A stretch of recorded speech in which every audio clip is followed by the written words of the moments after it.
Start करते हैं। तो ये केमिस्ट्री के एनईडी पास पेपर का 5वां पार्ट है। इससे पहले 4 पार्ट अपलोड हो चुके हैं, ये 5वां है। तो लास्ट पार्ट है ये एनईडी के पास पेपर के लिहाज से। तो ये मैंने एक ही लेक्चर में नहीं बनाया हुआ है, क्योंकि मैं अलग मैंने इसको पार्ट्स में तोड़ा हुआ है। ठीक है, इन्हीं सबको एक साथ कंपाइल कर दो तो मैराथन बन जाता है वो। तो वो मतलब 5 घंटे का लेक्चर ऐसे इसके अंदर हो जाता है। ठीक है, तो ये अलग अलग पार्ट्स के अंदर 1-1 घंटे के लेक्चर्स हमारे पास बने हुए हैं। ठीक है, तो अब फर्स्ट एमसीक्यू यहाँ पर हमारे पास है कि nucleophilic attack on a tertiary alkyl halide is difficult due to dash. तो अब इसमें जो टर्शियरी अल्काइल हैलाइड जो होता है 3 डिग्री अल्काइल हैलाइड, उसमें आप जानते हैं कि जो अटैक होता है न्यूक्लियोफाइल का वो नहीं हो सकता, वो डिफ़िकल्ट होता है। क्या रीज़न है इसके पीछे, क्यों नहीं हो सकता? डी ऑप्शन है ना, बोथ बी एंड सी। मतलब क्या कि बल्कि group attach to the alpha carbon and steric entrance. असल में स्टेरिक एंट्रेंस की डेफिनेशन ही यही है, बल्कि groups attach to alpha carbon. इस वजह से क्या होता है कि टर्शियरी अल्काइल हैलाइड या 3 डिग्री अल्काइल हैलाइड पे हम कह सकते हैं कि वो नहीं होता, अटैक नहीं होता न्यूक्लियोफाइल का। ठीक है, ये हमने पढ़ा था अल्काइल हैलाइड्स के अंदर, क्लियर है। तो टोटल इसके अंदर हमारे पास 36 एमसीक्यूज है, ज़्यादा नहीं है इसमें, तो जल्दी हो जाएगा ये आज। सेकंड है the IUPAC name of picric acid is dash. Picric acid का आईयूपीएसी नेम क्या होता है? Yes, B option 2,4,6 trinitrophenol. ये पिक्रिक एसिड हमारे पास होता है समहाउ इस तरह का स्ट्रक्चर हमारे पास होता है कि बेंजीन रिंग होती है, ये OH हो गया, फिनॉल हो गया। 2, 4 और 6 पोजीशन पर हमने क्या लगा हुआ होता है, हमारे पास NO2 ग्रुप लगा होता है।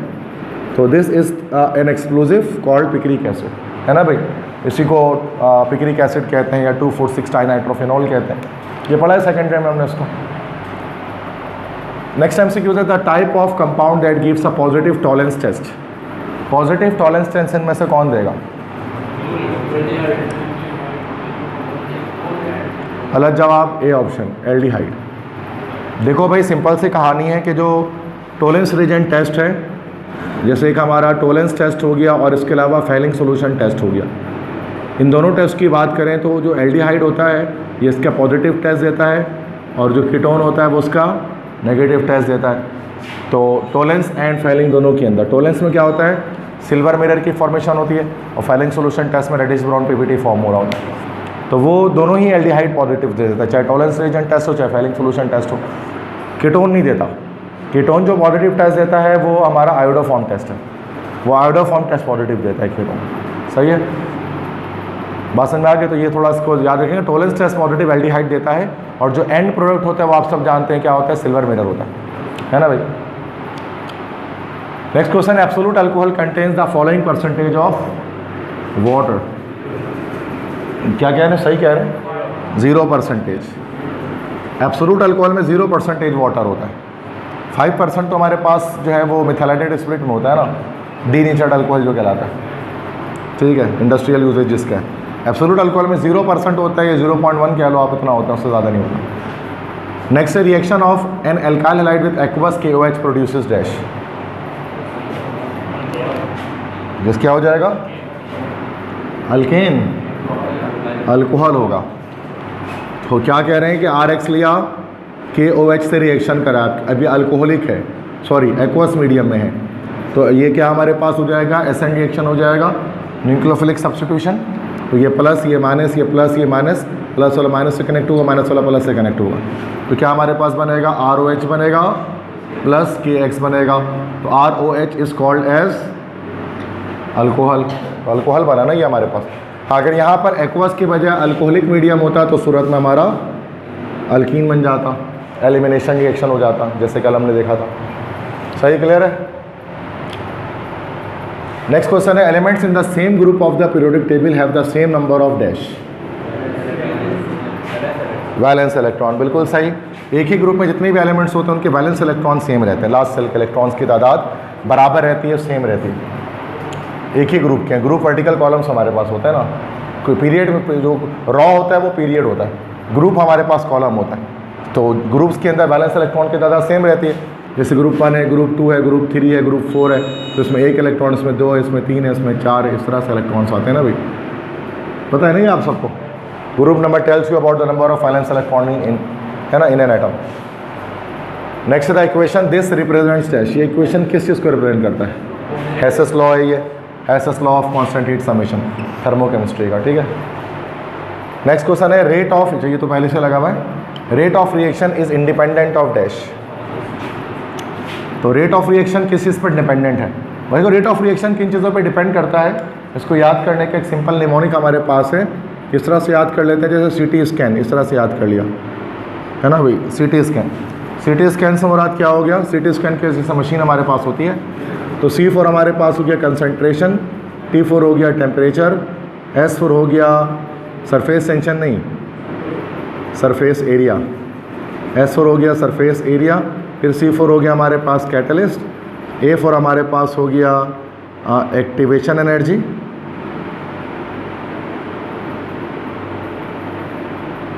और N4 हमारे पास हो गया नेचर ऑफ रिएक्टेंट।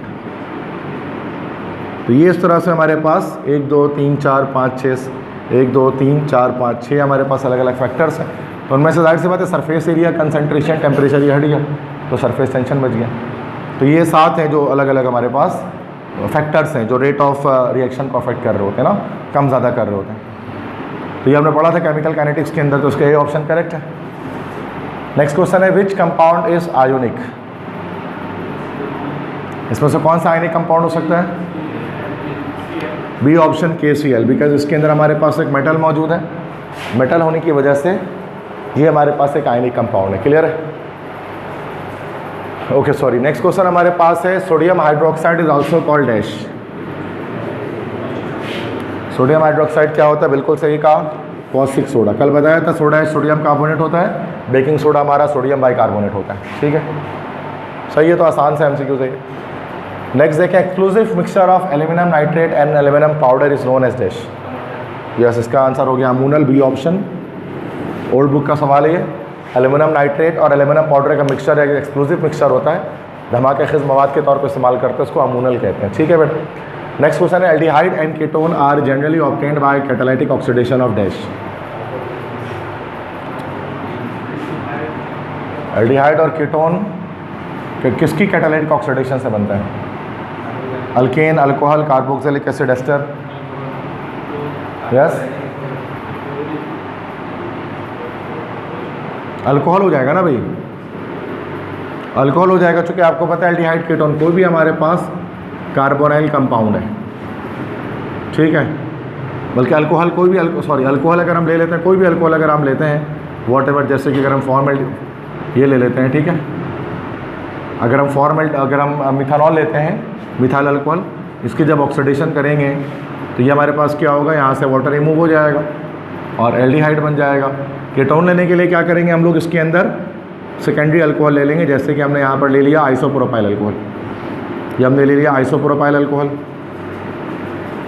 इसकी भी फर्दर जब हम ऑक्सीडेशन करेंगे तो क्या होगा, ये हमारे पास वाटर रिमूव हो जाएगा, जैसे ऊपर यहाँ पर वाटर रिमूव हुआ, नीचे भी वाटर रिमूव होकर ये हमारा कीटोन बन गया, ये हमारा एल्डिहाइड बन गया।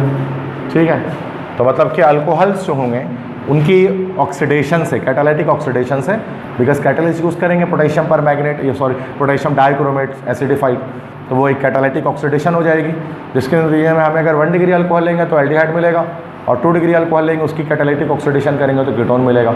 3 डिग्री जो है वो आपको पता है कि उसमें ऑक्सीडेशन नहीं होती, टर्शरी के अंदर ऑक्सीडेशन नहीं होती अल्कोहल के अंदर। ये तो सिंपल बात समझ में आ गई, तो ये अल्कोहल इसका ऑप्शन करेक्ट हो गया। नेक्स्ट है asbestos is classified as the following type of fibre. Asbestos कौन सा फाइबर है? देखो मैं इसको बता दूं कि अगर एस्बेस्टॉस आ जाए ना, एस्बेस्टॉस, तो आपने मिनरल फाइबर लगाना है। इसी तरह से सिंथेटिक फाइबर, अगर आपका PVC आ जाए या नायलॉन आ जाए तो सिंथेटिक फाइबर लगाना है। अगर आपका सेल्यूलोज आ जाए या कॉटन आ जाए तो ये आप इसके अंदर जो है वो प्लांट फाइबर लगाएंगे। इसी तरह से अगर आपका सिल्क आ जाए या वूल आ जाए तो सूरत में ये आपका जो है वो क्या हो जाता है, हमारे पास एनिमल फाइबर हो जाता है। ठीक है, तो ये अलग अलग आपको याद करना है। तो एस्बेस्टॉस मिनरल फाइबर है, PVC नायलॉन सिंथेटिक फाइबर है, सेल्यूलोज कॉटन प्लांट फाइबर है, और सिल्क और वूल एनिमल फाइबर है। अभी किसी भी तरह से MCQs में 4-5 तरह से MCQs NED में आता है, किसी का एनिमल फाइबर आ रहा होता है, किसी का कुछ आ रहा होता है, तो फाइबर के ही है, मतलब NED में ना सिलेक्टेड टॉपिक्स मैंने जैसे बताया उन्होंने MCQs के डाले में, पूरी बुक से नहीं डाला, सेलेक्टेड डाला, लेकिन एक टॉपिक से उन्होंने 5-5, 10-10 तरह के MCQs डाल दिए।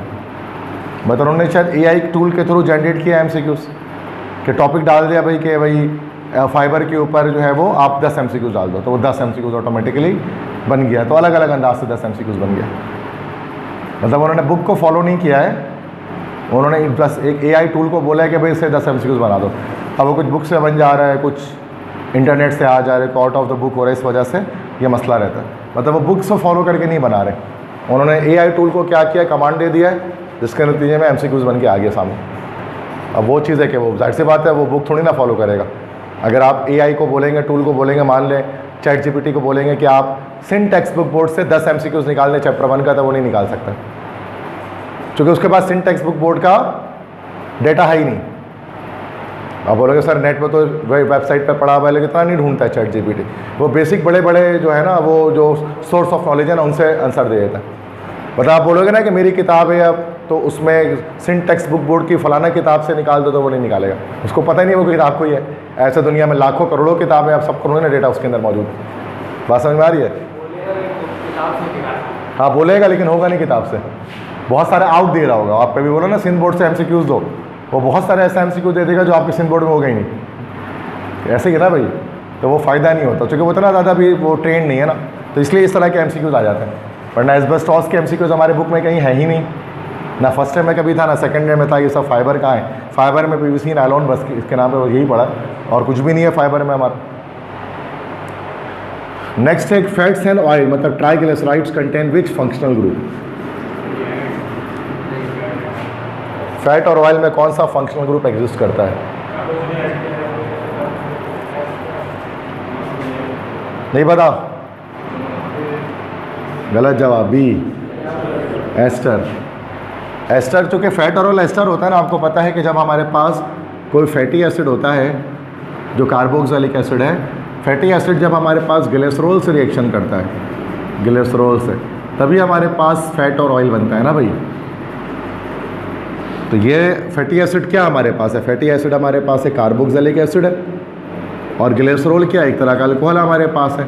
तो जब कार्बोक्सिलिक एसिड और अल्कोहल रिएक्शन करेगा तो क्या बनेगा? एक तरह का एस्टर बनेगा, ट्राइग्लिसराइड, तो फैट और ऑयल होगा। बात समझ में आ गई? तो ये फैट और ऑयल जो है उसमें एस्टर फंक्शनल ग्रुप होता है, लेकिन वो इतना सिंपल सा नहीं होता, थोड़ा कॉम्प्लेक्स टाइप का होता है, थोड़ा बड़ा सा स्ट्रक्चर होता है ट्राइग्लिसराइड्स का, आपने देखा होगा। क्योंकि फैटी एसिड भी लॉन्ग चेन वाला होता है, ग्लिसरॉल में तो आपको पता है ये 3 OH ग्रुप अटैच होता है। मैट्रिक में पढ़ा होगा आपने लिपिड्स के अंदर ये चीज़ें। नेक्स्ट है covalency in group 3 elements is observed due to dash. मतलब ग्रुप 3 के एलिमेंट जो है वो कोवैलेंट बॉन्ड क्यों फॉर्म करते हैं, उसमें कोवैलेंसी क्यों पाई जाती है?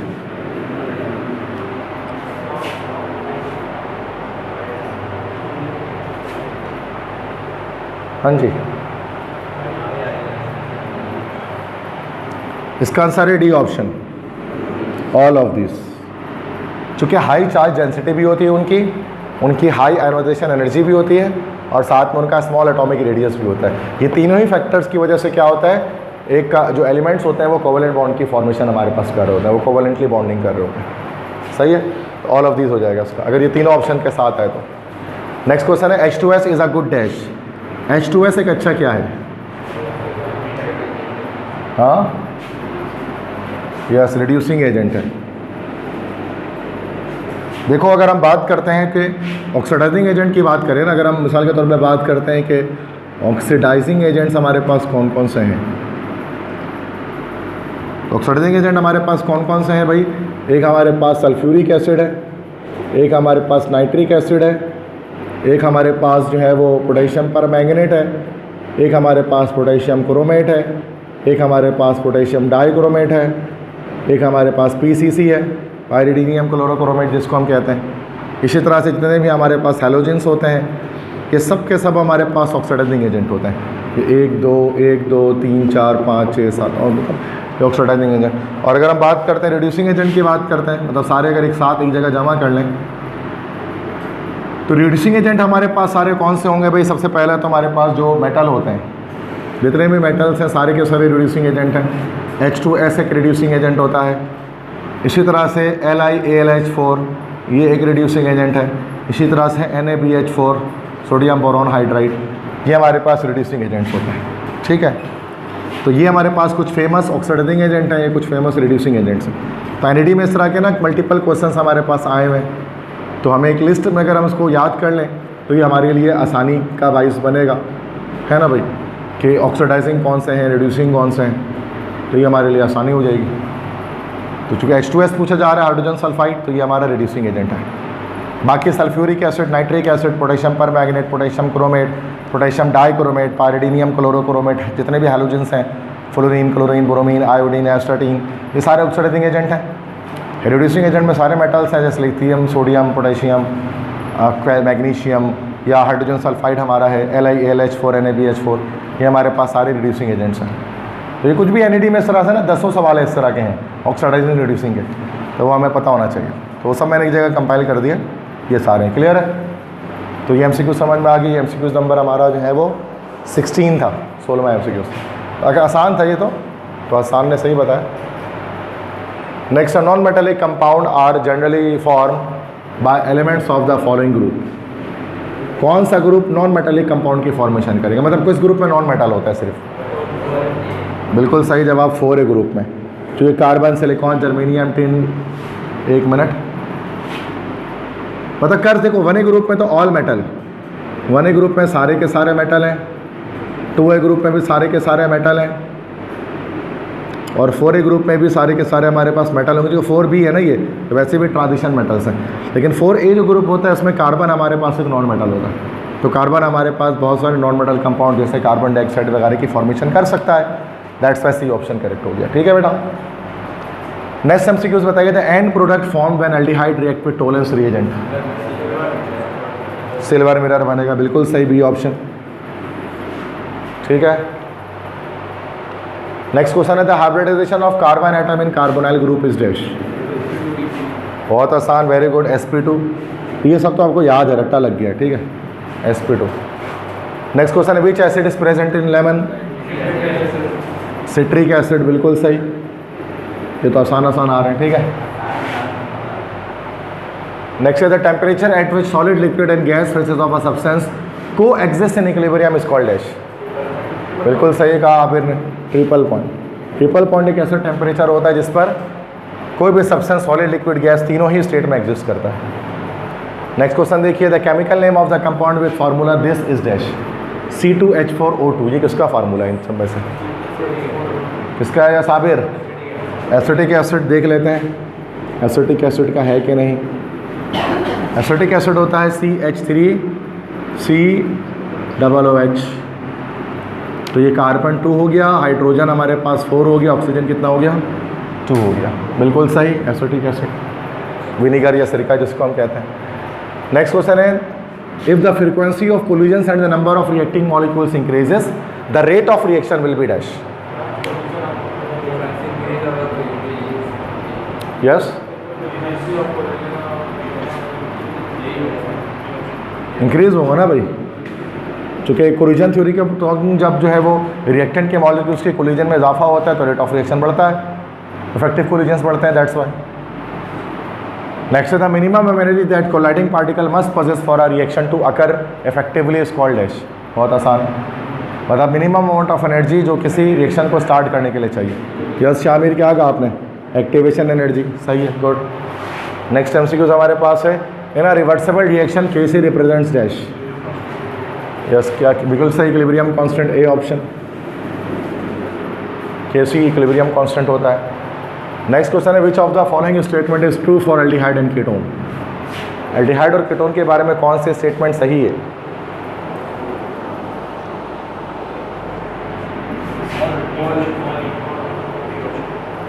Yes, D option, all of this. Check कर लेते हैं। पहला है आर कार्बोनाइल कंपाउंड, बिल्कुल सही जवाब, पहला तो सही है चूँकि सारे के सारे कार्बोनाइल, दोनों कार्बोनाइल कंपाउंड हैं। बी ऑप्शन है गिव्स न्यूक्लियोफिलिक एडिशन रिएक्शन, बिल्कुल सही, ये पाई बॉन्ड ब्रेक होता है जिसके नतीजे में ये न्यूक्लियोफिलिक एडिशन देते हैं। ए भी सही है, बी भी सही है। सी ऑक्सीडाइजेस टू कार्बोक्सिलिक एसिड, बिल्कुल ऐसा ही, एल्डिहाइड और कीटोन दोनों की जब हम ऑक्सीडेशन करते हैं तो इन द एंड हमें कार्बोक्सिलिक एसिड ही मिलता है। तो सही जवाब हुआ डी ऑप्शन, ये सारी बातें करेक्ट हैं। नेक्स्ट क्वेश्चन है, glucose and fructose are examples of dash. Glucose और फ्रक्टोज किसके एग्जाम्पल्स हैं? जी बोले, बिल्कुल सही, फंक्शनल ग्रुप आइसोमेरिज्म के एग्जाम्पल्स हैं। क्योंकि ग्लूकोज में आप जानते हैं कि हमारे पास कैसा फंक्शनल ग्रुप मौजूद होता है, एल्डिहाइड फंक्शनल ग्रुप, तभी इसको एल्डोज कहते हैं। जबकि कीटोन में कैसा फंक्शनल ग्रुप मौजूद होता है, कीटोन फंक्शनल ग्रुप होता है, तभी इसको कीटोस कहा जाता है। तो एल्डोज एंड कीटोस, तो इसमें एल्डिहाइड और कीटोन है, दोनों का फार्मूला सेम होता है, दोनों के फार्मूला होता है C6H12O6, लेकिन स्ट्रक्चर अलग अलग होता है because of the change in functional group. Next question है, Rutherford model of the atom failed because of dash. Rutherford का जो एटॉमिक मॉडल है वो फेल क्यों हो गया? C option, it did not account for the stability of atom. चूँकि वो एटम के स्टेबिलिटी के बारे में बात नहीं करता था कि अगर इलेक्ट्रॉन लगातार एनर्जी खारिज करता है तो वो स्टेबल कैसे है, उसको तो अनस्टेबल होना चाहिए था और इलेक्ट्रॉन को क्या होना चाहिए था, न्यूक्लियस में फॉल डाउन होना चाहिए था by making a spiral path, लेकिन ऐसा नहीं होता। पढ़ा है नहीं सब आपने, 9th क्लास से पढ़ते हुए आ रही है तो स्टेबिलिटी ऑफ एटम नहीं बताता था। नेक्स्ट है, benzene hexachloride finds application as a chemical this. Benzene hexachloride insecticide, क्योंकि बेंजीन हेक्साक्लोराइड किसको कहते हैं, जिसको हम लोग केरासिन बोर्ड में कहते हैं हेक्सा क्लोरो साइक्लो हेक्सेन, ये कहते हैं ना, इस तरह का स्ट्रक्चर होता है।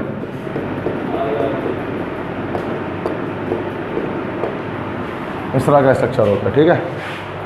नेक्स्ट क्वेश्चन है, PVC is obtained by dash. PVC कैसे बनता है, बोलो, सही बोल रहे हो, एडिशन पॉलीमराइजेशन से, ए ऑप्शन। तो एडिशन पॉलीमर होता है, विनाइल क्लोराइड का एडिशन पॉलीमर होता है पीवीसी। नेक्स्ट क्वेश्चन है, the molecule that exhibits polarity among the following. इसमें से पोलर मॉलिक्यूल कौन सा है? H2O। बिल्कुल सही कहा, H2O पोलर सॉल्वेंट हमारे पास है, बाकी सारे नॉन पोलर हैं ये। नेक्स्ट क्वेश्चन है, for the reaction this if the concentration of both A and B are increase 3 times the rate of reaction will increase by dash. 9 times हो जाएगा, बिल्कुल सही। नेक्स्ट है, ammonia reacts with excess chlorine to form dash. ये थोड़ा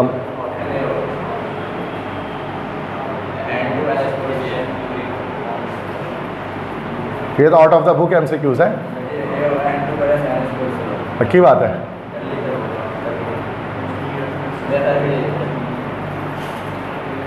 किया तो है हमने क्लास में।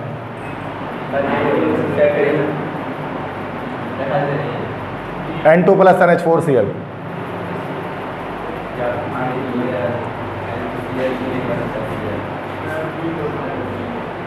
बी ऑप्शन है, NCl3+, ये है, तो वही कह रहा हूँ, ए ऑप्शन नहीं है, बी है। इसको हमने चैट जीपीटी किया था लास्ट टाइम, पिछली बार भी चैट जीपीटी किया था सवाल में, तो ये बी ऑप्शन आ रहा था। ये याद करना पड़ेगा, ये थोड़ा मुश्किल सवाल है, इससे पहले भी आए, दूसरी बार आ रहा है सवाल, सेकंड टाइम है। नेक्स्ट है, an ester is formed by the reaction of what. बहुत आसान है, कार्बोक्सिलिक एसिड विथ अल्कोहल, ठीक है। नेक्स्ट क्वेश्चन है, the chemical bond present in ammonia is dash. हाँ भाई, अमोनिया में कौन सा बॉन्ड होता है? NH3 में, सिंपल है ना, NH3 इस तरह से होता है ना NH3, तो कौन सा बॉन्ड दिख रहा है आपको इसमें? कौन सा बॉन्ड है? अरे क्या हो गया है, कोवेलेंट है, और कौन सा, इतना सोच क्या रहे हो? कोवेलेंट बॉन्ड है ना, ये शेयरिंग ऑफ इलेक्ट्रॉन है, 9th क्लास में पढ़ा था ये तो, अमोनिया की कोवेलेंट बॉन्डिंग। लास्ट क्वेश्चन है, sodium reacts with more vigorously with water than lithium because dash. Sodium पानी में लिथियम से ज़्यादा फास्टर रिएक्शन क्यों करता है, क्या वजह है? ए तो नहीं है, जो मेटल दोनों है, बी भी नहीं है, yes, it is more electropositive than lithium, क्योंकि लिथियम से ज़्यादा इलेक्ट्रोपॉजिटिव होता है, इस वजह से वो ज़्यादा फास्टर रिएक्शन देता है। ठीक है बेटा, तो ये 36 MCQs हमारे पास इसमें आए हैं, तो ये आई थिंक इसके अलावा कोई और MCQ पास पेपर नहीं है, तो बस ये 5वां काफ़ी है इसके अंदर, ठीक है। तो 95% तक समझ जाओ हमने पास पेपर कर लिए, इसके 5% अभी भी रहते होंगे, तो फिर वो पुराने लेक्चर्स के अंदर हमने कवर किया है।